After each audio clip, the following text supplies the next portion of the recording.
2 years had passed since Jeanne opened herself up to a new life and new relationships. Igor knew nothing about them, merely observing that his wife had transformed into someone different. While Jeanne had never been overly domesticated, cooking meals with ease, Igor failed to notice initially that she was distancing herself from him. At first, she attributed this separation to her demanding new job, consuming both time and energy. Yet, when he discovered she traveled to the mountains not accompanied by a girlfriend, concerns arose for their future together. Snowflakes danced outside the window, marking the arrival of winter. Determined to bring positive changes into the upcoming year, Igor decorated their home and festooned the tree with twinkling lights. Approaching his wife, he expressed, "Jeanne, we've spent far too long apart. You've found time for everyone except your husband. I'd like us to reconnect. I bought your favorite cream cake, it's waiting in the fridge." Jeanne gazed intently at him, applying burgundy lipstick, and replied, "Hear me out, I'll return late morning. You know Shirley and Irene await me. I promise gifts, and I intend to deliver. Holidays approach, everyone disperses, leaving you at home. We'll celebrate together later." This announcement troubled Igor deeply. "But there's me, your spouse," he protested. "Have you ceased loving me? We've neglected each other for too long." "In fact, I invited you," countered Jeanne. "You declined invitations to accompany me to the pool on walks. Our lives resemble old age.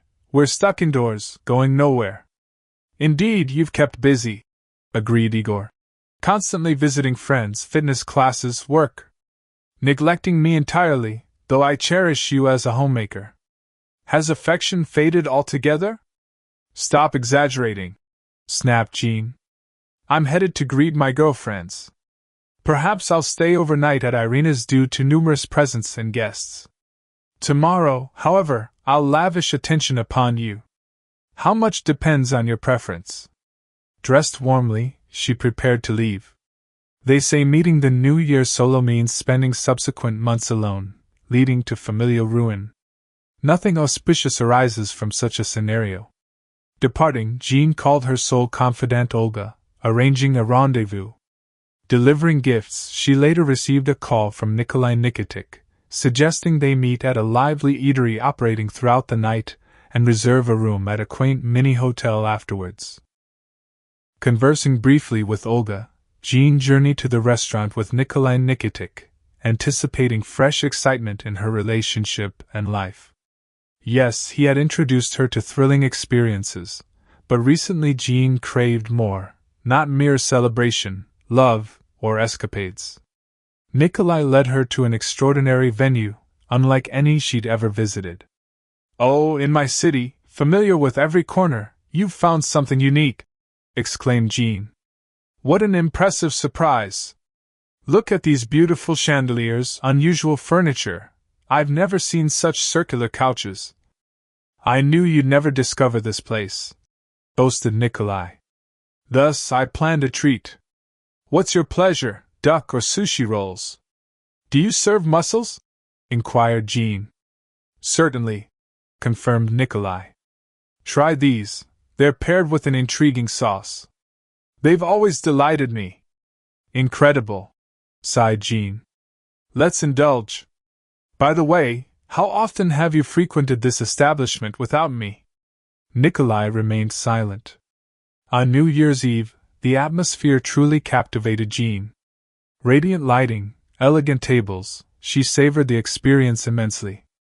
Despite awaiting deeper commitment, Nikolai showed no signs of urgency. Bright illumination, soft glow, charming table settings, all contributed to Jeanne's elevated mood. Smiling and laughing, she embraced the moment, hoping that amidst the midnight bells, Nikolai would propose cohabitation.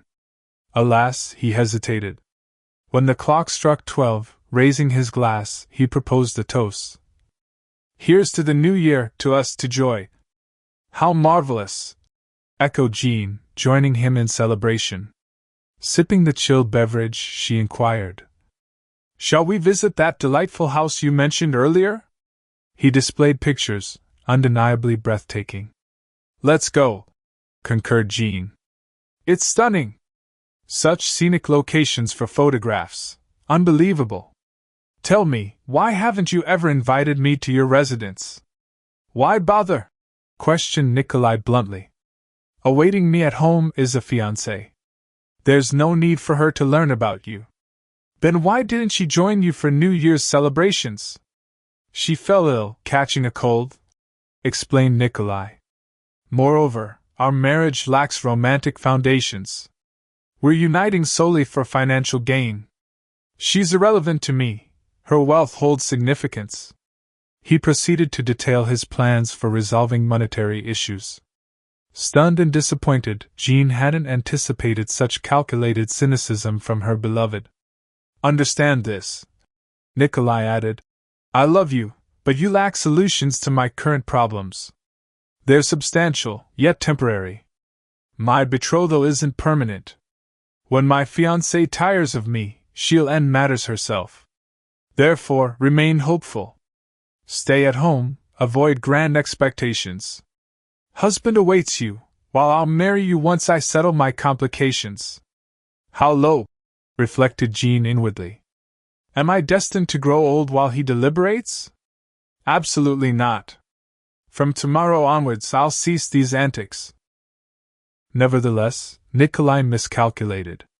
Locked in his penetrating gaze, Jeanne realized she wouldn't abandon him regardless of circumstances. Compared to dull Igor, Nikolai embodied raw masculinity, a force introducing adrenaline-fueled adventures into her mundane existence. Thus, abandoning him became impossible. Such outcomes frequently plague individuals unfamiliar with life's thrills, adventures, courage, opportunities for self-affirmation via love. These souls tend to wed prematurely or face limitations, doubting love's authenticity. Love strikes unexpectedly, disrupting families, regardless of imperfections or flaws in one's partner.